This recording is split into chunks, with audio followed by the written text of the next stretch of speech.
Jadi salah satu kekeliruan yang banyak terjadi di masyarakat, banyak orang tuh nunda pembagian waris setelah misalnya orang tuanya meninggal. Mungkin salah satu ahli warisnya ada yang ngusulin misalnya, ya udahlah nih bapak kita udah meninggal, segera bagiin warisnya gitu kan. Mungkin banyak orang yang karena memang tadi saya bilang ilmu waris ini nggak sembarangan orang paham, dan sayangnya juga mereka nggak nanya gitu sama yang ngerti. Mereka mungkin ada yang berkata, kuburan bapak juga belum kering, masa kita udah bagiin warisnya gitu kan. Itu sebenarnya sebuah kekeliruan. Karena apa?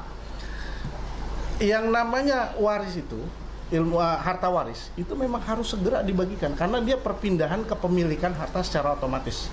Ini kalau kita bicara perpindahan harta dan kepemilikan, dalam fikih itu ada 4. Pertama yang namanya ihrazul mubahat. Ihrazul mubahat itu kita menyimpan barang yang sebenarnya punya umum lah, nggak ada yang punya. Contoh air hujan, itu kan nggak ada yang punya.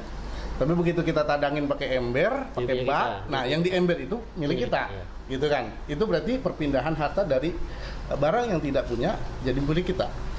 Yang kedua, bil akad. Perpindahan harta itu bisa dengan akad. Contoh jual beli, gitu kan? Yang ketiga, at-tawallud min mamluk. Berkembang biak dari milik kita. Satu jadi dua, beranak lah. Beranak lah. Ya. Bisa jadi kita nanam pohon mangga, mangganya berbuah, berarti karena pohonnya kita yang nanam, mangganya milik kita. Kita melihara kambing, sapi, kemudian dia bunting, maka anak yang di dalam perut itu sampai lahir itu milik kita. Itu kan begitu. Nah, yang terakhir ini al-khalafiyah, khusus waris. Al-khalafiyah ini perpindahan harta secara otomatis. Ketika misalnya orang tuanya meninggal, maka anak-anaknya atau istrinya otomatis mendapatkan waris dari almarhum, gitu kan. Ini tidak bisa dicegah karena otomatis. Yang menggugurkan hanya 3. Bisa jadi ahli warisnya murtad, maka dia tidak dapat waris, atau beda agama, dia tidak dapat waris, atau membunuh, dia tidak dapat waris.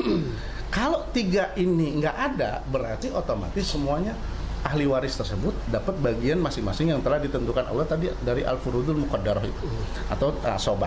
Nah, bagaimana aplikasinya, pelaksanaannya, maka sebenarnya segera dibagikan karena itu sudah menjadi hak milik ahli waris, artinya secara otomatis pindah dari almarhum kepada ahli waris. Nah, memang sayangnya ini di kita itu banyak yang berlarut-larut, mungkin karena pertimbangan lain, misalnya ada anak-anaknya mungkin yang belum nikah, masih sekolah, butuh biaya pendidikan. Sebenarnya kan itu kan bisa disiasati. Karena toh mereka yang belum nikah, bahkan yang masih kecil, masih bayi saja, udah ada bagian warisnya sebenarnya kan. Nah, itu sebenarnya bisa disiasati. Karena apa? Kalau nanti berlarut-larut, sampai misalnya kemudian ada ahli warisnya lagi, meninggal lagi. Nah, itu kan dalam faraid namanya al-munasakhah. Ketika udah jadi munasakhoh ini, kasus munasakhoh itu ribet lagi nanti pembagiannya gitu. Nah, ini makanya perlu diluruskan pemahaman kita tentang masalah itu. Dan sekaligus tadi saya ulang lagi masalah yang tadi, bahwa ketika ada orang tua masih hidup, kemudian dia membagikan hartanya kepada anaknya, kepada istrinya dan lain sebagainya, sekali lagi itu tidak termasuk waris. Maka harta waris yang harus dibagi secara faraid adalah harta yang ditinggalkan oleh almarhum atau almarhumah, sementara harta itu belum dibagi ketika masih hidup. Gitu. Ini biar paham, jangan mentang-mentang dari orang tua itu waris. Kita nggak bisa kan, kita dulu sekolah dikasih jajan sama emak kita, nih tong jajan buat sekolah 5.000, nggak bisa kita bilang iya mak saya dapat warisan nih, enggak kan? Kan enggak, beda, itu hadiah. Gitu. Ya gitu, jadi memang harus perlu diluruskan pemahaman itu. Ya. Di masyarakat kan biasa fenomena awam ya, jadi tidak pakai ilmu faraid lah. Ya. Tapi yang menarik kalau di kajian fikih itu biasanya ada kasus-kasus kayak. Ya. Ada 3 kasus-kasus yang menarik. Ya. Yang mungkin jarang kita tahu. Dan misalkan contoh kayak bagaimana kalau pembagian untuk orang yang statusnya bukan laki bukan perempuan. Oh, itu dalam fikih namanya al-khunsa al-musyakkar. Itu gimana kira-kira kalau? Nah, ini sudah dibahas jauh-jauh hari oleh ulama 4 mazhab khususnya. Mungkin ini kasus langka, tapi ada. Ada. Fisiknya ada. Fisiknya ada. Karena kalau fisiknya nggak ada, ulama nggak mungkin bahas. Walaupun mungkin saya secara pribadi nggak pernah ketemu Kalau banci yang kaleng kan banyak kan di sini, gitu kan. Tapi ini banci yang asli, yang kita sebut dalam ilmu biologi hermaprodit kan, yang punya 2 jenis kelamin. Bisa laki-laki, bisa perempuan. Saya nggak tahu letaknya bagaimana itu, apa. Jadi kelaminnya memang ada 2. Ada 2, apa atas bawah atau kiri kanan, saya nggak tahu ya. Dan nggak tahu apakah itu benar berfungsi secara normal dua-duanya atau tidak. Dalam kasus pernikahan saja nih, dalam kasus pernikahan, al-khunsal musyakkal itu tidak boleh menikah dengan laki dan dengan perempuan. Dia harus menikah dengan yang sejenis. Susah ya nyarinya. Susah, kasihan kan. Iya. Tapi kan itu istilahnya ya sudah takdir dari Allah kan. Nah, dalam kasus waris ini para ulama pun berbeda pendapat ya. Contoh misalnya, bagaimana dia nanti pembagiannya itu laki apa perempuan gitu kan. Nah ini perbedaan pendapat yang terjadi di kalangan ulama-ulama mazhab ini. Dikatakan bahwa salah satu contohnya misalnya, Imam Syafi'i mengatakan bahwa al-khunsal musyakkal itu akan mendapatkan bagian tergantung saat almarhum meninggal. Dia kecenderungannya lagi apa? Lagi pakai rok, gitu kira-kira. Iya. Apalagi pakai pakaian laki-laki lah gitu. Karena memang orang seperti ini konon bisa berubah-ubah. Mungkin hari Senin dia jadi laki, hari Selasa jadi perempuan, bisa jadi begitu. Ya. Labil ya. Ya. Karena memang kecenderungan dalam dirinya seperti itu ya. Tapi sekali lagi ini bukan banci kaleng ya. Bukan kaleng lombeng.